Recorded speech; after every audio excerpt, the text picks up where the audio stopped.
On the eve of Week 10 in the NFL, you have found the best place to get ready, and that is right here with us on NFL Playbook. Hello, everybody. Rhett Lewis alongside my XO Maestros, the Super Bowl champs, Coach Billick and Shaun O'Hara. Champs. Time now for the Built Ford Tough Offensive Line of the Week. Shaun, the honor is yours. All right, thanks, Red. The big boys up front for the Atlanta Falcons. All they did was go on the road against the Washington Redskins. Jake Matthews, Wes Schweitzer, Alex Mack, Ben Garland, and Ryan Schrader.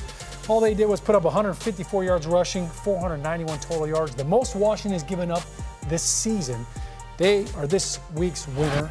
8 for 8 on third down doesn't hurt either. How about for this week? An offensive line to watch. The Indianapolis Colts are playing the Jacksonville Jaguars, both coming off of a bye. Jacksonville's given up 151 yards rushing per game against the Colts, who had 200-yard games this season already. Way to work there, Shaun. And for more information on the week's best O-line, go to NFL.com/Ford. And now for a preview of a big-time matchup in the NFL this week, Saints and Bengals. Let's go inside the film room with Shaun and Coach. Coach, we got a great matchup here. The Saints taking on the Bengals. The Saints are rolling offensively. If you're looking at the Bengals defense, what do they have to do to slow down Drew Brees in this offense? Well, they got to deal with Michael Thomas, that secondary in Cincinnati. That's got to be job one. Now, we know he gets a lot of underneath stuff, shallow drags, little stick routes, but it's the shots down the field that Drew Brees takes with Michael Thomas. Now, last week against the Buccaneers, you're going to see Evans at the top of the screen, and what do? The minute the free safety is not a factor, they get bump coverage, they're going to run this little fade stop. That's almost impossible to stop, particularly when you've got a big receiver like Evans, like Michael Thomas. They actually get the PI here as well. Now, same thing. What does Drew Brees see? It's free safety in the middle of the field. I got bump coverage on the top. I'm going to do the same thing. I got a big receiver like Thomas. I'm going to throw the back shoulder. Cannot be stopped. So this is the opportunity they're looking for if Cincinnati wants to come up in bump coverage. Now, this one gets interesting. In the game, I found this interesting. They see too deep. Fitzpatrick sees that it's too deep. This is an odd play. He's checking right here. This is an odd route that he's checking to because he takes Michael Evans and he ends up running a little dig and up. Almost like a double move, right? Yeah, but now to do that against cover two, that's not regular, other than they must know that the safety obviously had a propensity to do this, and it ends up to a big play. I think it was a 79-yard touchdown. Well, you're going to see the same thing with New Orleans. We saw this last week against the Rams. The minute they motioned outside, they saw that the free safety, Peters is one-on-one tight with Michael Thomas. Free safety's in the middle of the field. He's of no help. Well, Drew Brees knows right now, I'm going vertical. And Peters kind of short arms it here, doesn't quite get it. Big play. So obviously the quick stuff to Michael Thomas, 88% of the time you throw it to him, he converts. But it's those big plays that's going to put Cincinnati vulnerable. Yeah, and in a case where the rich gets richer, the Saints just signed Dez Bryant to add to this already explosive offense. What do you see from Dez in terms of can he play this week and his contributions? I don't know that he has to play this week. He may get in a little bit. But more importantly, I think what they're going to do is he's come to the perfect team. Whether it's Drew Brees, whether it's Sean Payton, they know exactly how to deal with this guy, and he has to know coming in. Look, I know my role. I'm not the primary. I'm not the secondary. I'm not the tertiary. I know when you get to me, I'll make some plays, but I'm not going to be the primary guy. He better understand that role, or they're going to make it very clear to him. Yeah, this Saints offense is scary, and I know everybody's talking about the passing game and all that aspect, but I want to talk about the running game and the offense because a good friend of ours, Sterling Sharp, used to say, why fly when you could drive? Well, that's what the Saints are doing with Mark Ingram and Alvin Kamara. And a lot of people may see this offense and the numbers they're putting up and say they're a finesse team. They're not. Coach, this is a power run play right here. This is ride 34 wham. And Ndamukong Suh is teeing off on the center. So they say, go ahead, get upfield. We're going to wham block you, take you out. And now we get a hat on a hat. The Saints open this run up and they leave the safety for the running back, Mark Ingram, to take care of and run away from. So that's a great power run inside the tackles. How about a nice power run outside the tackles? 8-man box, Coach, no problem. We're going to run away from the numbers. Little numbers and angles for you right there. Absolutely. The right guard and right tackle, Ramczyk, Warford, do a great job of a hat on a hat and hat placement. And look at Kamara run the shoot right here. Yeah.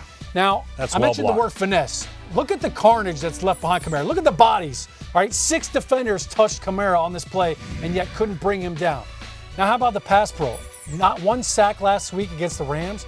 A great job passing off the twist right here up front with the guards in the center and the tackles providing width for Drew Brees to complete this pass.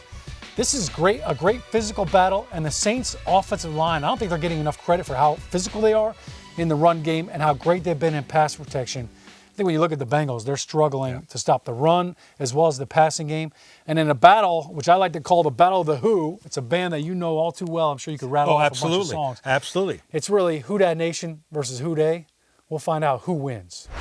Look at you, Sean. Hey, you want to go inside the film room like Sean and Coach? You can with NFL Game Pass. It gives you the coaches' film, allows you to watch tape like the players, coaches, and GMs from around the league. With NFL Game Pass, you get NFL football anytime. It's game time, on your time, game on. Still to come on Playbook, Todd Gurley has scored a touchdown in 12 straight games, longest active streak in the NFL. And just ahead, Sean will show us how that streak continues this week against the Seahawks. They give to Gurley. He's through the left side and into the end zone. Todd Gurley does it again. Turns and gives to Gurley and goes in untouched. A 3-touchdown day for Todd Gurley. The 5, the goal line. Touchdown, Todd Gurley. Todd's running like a wild man right now. Wild is a good way to describe the production that Gurley has had this season. He does have his eyes squarely set on LT's single-season touchdown record. Gurley right now 16 scrimmage touchdowns. There's another way to describe it, MVP. Yeah, that indeed in the MVP conversation. And he had a big game last time the Seahawks and Rams met as we get set for this Week 10 matchup here. In fact, in that Week 5 matchup, he had 3 touchdowns. How do the Seahawks find a way to limit the Rams' rushing attack this week? That's what the 3 means in TG3. See, everyone's For the Rams, listen, I think you're looking at this Seattle Seahawks defense. I don't recognize it, Coach. I mean, this is an 8-man front right here, and yet last week against the Chargers, they give up this big rushing play, a big touchdown. Front. Wow. 8-man front. They run away from the numbers, but look at the hat on a hat, and look at this alleyway right here for Melvin Gordon to run through. I mean, the safety's coming over here to try to make a tackle. They certainly miss Earl Thomas out there, but I don't recognize the defense at the line of scrimmage either. Now, this was last week. This is a jet sweep by Keenan Allen. All right, I'm showing you this play for a reason. But Frank Clark acts like he's never seen this before. Everybody's doing it, Coach. The NFL is a copycat league. I know he's seen it. I know what they've done in the scout team. And guess what? This team did it to them in Week 5. Here's the exact same play. And yet Robert Woods runs right by the defensive end. They have no clue how to defend this. They still are getting victimized by Robert Woods with a 28-yard gain. So this is what I'm seeing from the Seahawks defense. They can't stop the jet sweep. They're struggling to stop the run.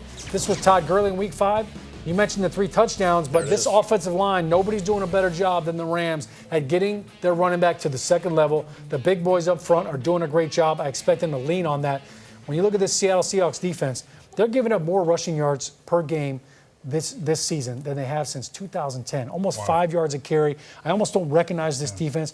I think the Rams are going to take advantage of that. Certainly a lot of Gurley, and we're going to see that jet sweep again. Yeah, and the Rams defense had their struggles a week ago. Marcus Peters in particular allowed the big touchdown to Michael Thomas. It does seem like at times there's nowhere for a struggling corner to hide in a Wade Phillips coach defense here. What's the secret here? Yeah, the Rams are 23rd in the league in giving up big plays. That's not good. And Marcus Peters is part of it.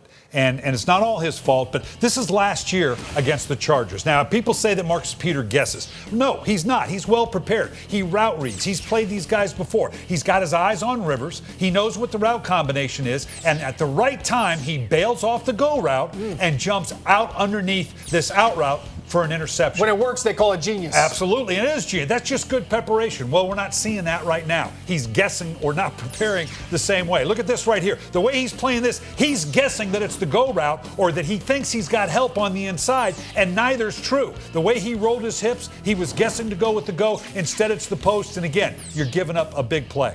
And this is showing up more often than not. Now, look at the very top. We've seen this play many times against Michael Thomas. He's pointing like hey, guys, are we in the right defense? Is there somebody going to be in the middle? This motion tells Drew Brees, I'm man for man right now.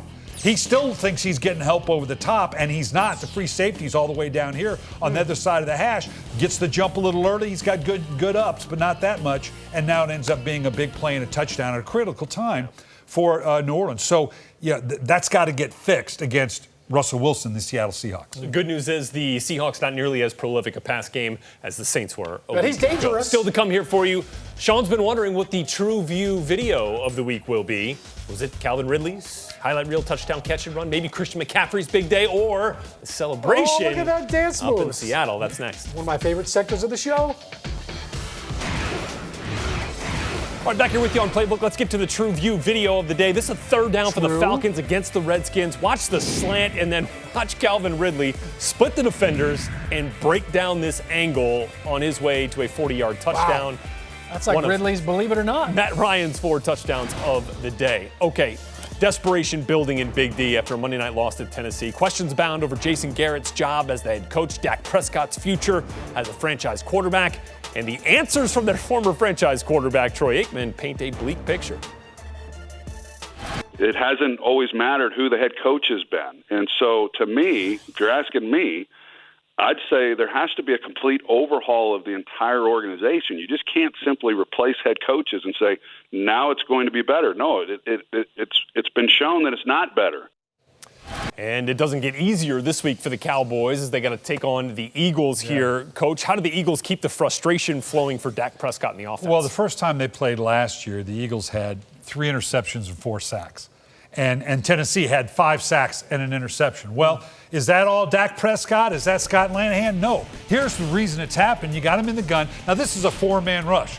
Remember, guys, a 4-man rush. All right, so you should be able to protect that up with this offensive line. He's scanning. Okay, I got someplace to go. My offensive line's going to protect me. But look, everybody's plastered up. There's no separation by the receivers whatsoever. Now you're going to see the same thing here, a 4-man rush. All right. So now what I'm going to do? I'm going to scan. I'm going to look down the field. There's got to be somebody open when my line's going to give me protection. Nobody's open. There's no separation. I've got no option. So what happens? The collapses around me. I'm going to try to step up. I'll scramble around a little bit, try to get a few yards. So what do I do now? Okay, the Eagles like to pressure a little bit more. All right, now we're going to see a 5-man rush. Well, know what that means? Yeah, if I can protect that, that means there's fewer guys down the field. Someone ought to break away. Nope, nothing. Crickets. Got no place to go. And so what happens now? I got to hold on to the ball. Now it comes to a strip sack. Double and the negative. Ball comes out. And so, you got to get some separation. Amari Cooper added a little bit of separation against the Tennessee Titans, but it's not going to get better for the Dallas Cowboys if they can't get separation and give Dak Prescott someone to throw to.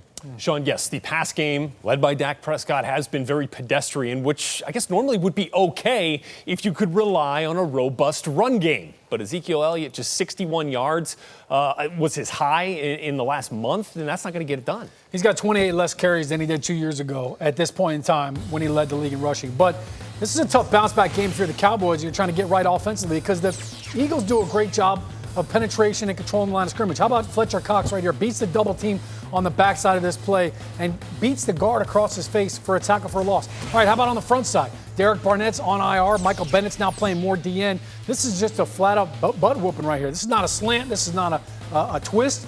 This is just a swim move right here. So penetration from the Philadelphia Eagles is why they're the second best run defense in the league right now. Well, here's where the Cowboys are struggling right here. This is power. This is counter tray right here. You pull the guard and the tackle.